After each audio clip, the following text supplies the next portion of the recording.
नमस्कार, उदय India digital में आपका स्वागत है। मैं हूं सात्विक उपाध्याय। बेंगलुरु स्थित think tank centre for science, technology and policy के संस्थापक अध्यक्ष डॉक्टर वीएस अरुणाचलम का बुधवार को कैलिफोर्निया में निधन हो गया। उनके परिवार में पत्नी मीना, बच्चे रघु, मालविका, रामू और 6 पोते पोतियां हैं। वह 87 वर्ष के थे और उनका निमोनिया और पार्किंसंस का इलाज चल रहा था। उनका विशिष्ट करियर भाभा परमाणु अनुसंधान केंद्र, राष्ट्रीय वैमानिक प्रयोगशाला और रक्षा धातुकर्म अनुसंधान प्रयोगशाला तक फैला हुआ था। अरुणाचलम ने रक्षा अनुसंधान और विकास विभाग के सचिव के रूप में भी काम किया था। वह रक्षा अनुसंधान और विकास संगठन के महानिदेशक भी थे और 1982 से 1992 तक भारत सरकार के रक्षा मंत्री के वैज्ञानिक सलाहकार के रूप में कार्य किया।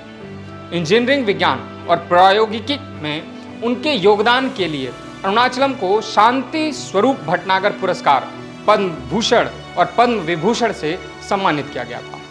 वह भारतीय राष्ट्रीय विज्ञान अकादमी, भारतीय विज्ञान अकादमी और भारतीय राष्ट्रीय इंजीनियरिंग अकादमी के फेलो थे। रॉयल एकेडमी ऑफ इंजीनियरिंग के पहले भारतीय फेलो होने के साथ साथ वह कार्नेगी मेलन विश्वविद्यालय पीटर्सबर्ग में एक विशिष्ट सेवा प्रोफेसर थे। 2005 में उन्होंने एक टिकाऊ, सुरक्षित और समावेशी समाज के लिए विज्ञान और प्रौद्योगिकी का उपयोग करके नवीन दृष्टिकोण के साथ नीति निर्धारण को समृद्ध करने के लिए CSTEP की स्थापना की।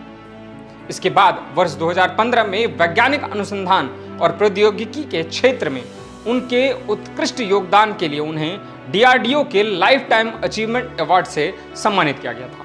उन्होंने हमें विज्ञान और प्रौद्योगिकी में हमारी क्षमता का एहसास कराने में महत्वपूर्ण भूमिका निभाई।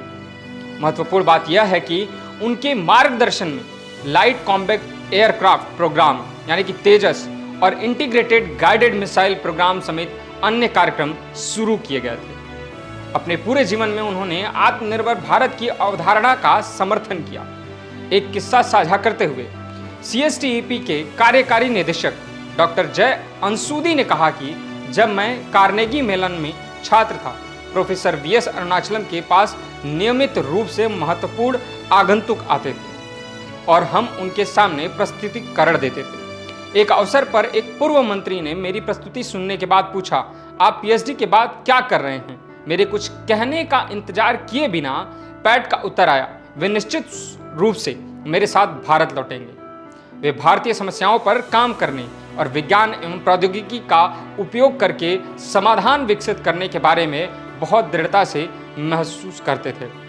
या उन्होंने अपनी अटूट आशावादिता के माध्यम से हमें आत्मसात किया। वीएस अरुणाचलम के निधन पर प्रधानमंत्री नरेंद्र मोदी ने भी शोक जाहिर करते हुए कहा कि डॉक्टर वीएस अरुणाचलम का निधन वैज्ञानिकी समुदाय और रणनीतिक दुनिया में एक बड़ा खालीपन छोड़ गया है। उनके ज्ञान, अनुसंधान के प्रति जुनून और भारत की सुरक्षा क्षमताओं को मजबूत करने में समृद्ध योगदान के लिए उनकी बहुत प्रशंसा की गई। उनके परिवार और शुभचिंतकों को मेरे प्रति संवेदना, शांति। दोस्तों, इस कड़ी में बस इतना ही। धन्यवाद।